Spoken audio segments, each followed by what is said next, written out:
John, good to see you. I have a great question for you today. What should I do with my old 401k? And the reason that I'm asking is because 41% of people from 2014 to 2016 cashed out at least part of their 401k when leaving a job. And of those, 85% cashed out the entire balance. So we're going to walk through a few options, some better than others. The first one is simply that you could, John, cash it out.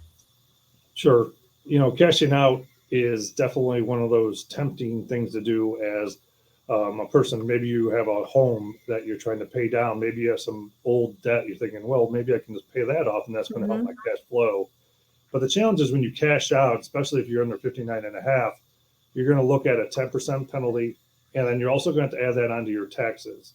So if you are going to cash it out, I would just caution you on how you're going to cash it out. So that way you don't get hit all at once. Yeah, that is good advice.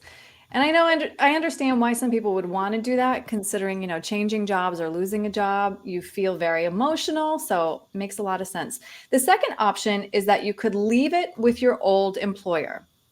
You could. And, there's in some circumstances that makes sense. There's a smaller balance in there. So maybe you can't really get much attention from some advisors that just don't want to even have to deal with the account. And so a lot of times you just have to weigh your choices. There's really not the wrong choice. It's really just what's the best choice for you.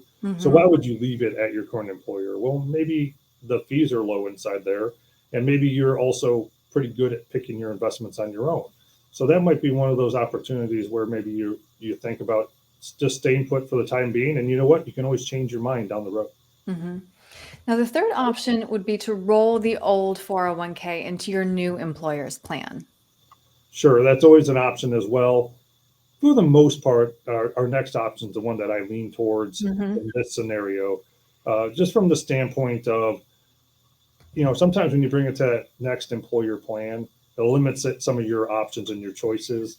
So in general, I'd prefer to maybe leave it at that old 401k if you're allowed to, and then also look at that next option that we're about to discuss. All right. So the next option, John, as you said, this is maybe the best option for most people. Roll the 401k into an IRA. What are the pros here? The pros to me are, in general, I like stocks. I like when people hold the physical stocks rather than an ETF or a mutual fund. And what sometimes rolling that to the IRA is it does opens up your world to the investment world. Now, Hmm. the great thing about 401ks is that over time you get to contribute money monthly, weekly, and over time you're buying into that stock market on the high and sometimes on the low. But over time you do what's called a dollar cost averaging, which if you Google that, you'll find that it's a good way of investing over time. That's why they are so popular. And then also the fees are low, but the fees are low because they limit kind of where you get to go. Some people use the term cookie cutter, but a lot of times it's very structured, very similar type plans, whether you go to one bank or the other. Inside those IRAs, it creates the whole universe of where you can go. You can get into that stock, bonds, REITs. You can get into the insurance world. A Hmm. lot of different ways. And it's all your decision. Hmm. What I think is the biggest power that you have. And I really like that for those younger people who maybe were at a job for 10, 15 years. Get that into an IRA where you have control where that goes over the next 20, 30 years versus having it stuck somewhere where maybe you can't get it out again. Right. Yeah, that's a really good point, too. And I was surprised to learn, John, that 30% of people changed jobs in 2022. So this is definitely a topic that a lot of us want to learn more about. So if somebody wants to talk through those options, or if they would like a little guidance about how to invest in an IRA, what's the best way to reach you?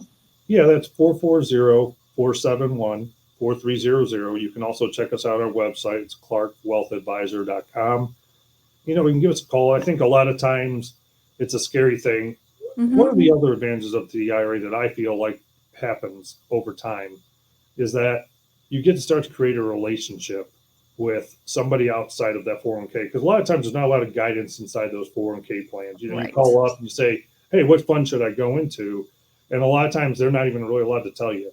And so a lot of times people feel like they're almost throwing a dart and hoping they pick the right fund out. And so Yeah, a lot it's of times it's almost like, always those target date funds. They're just like, well, how old are you? Okay, that's it.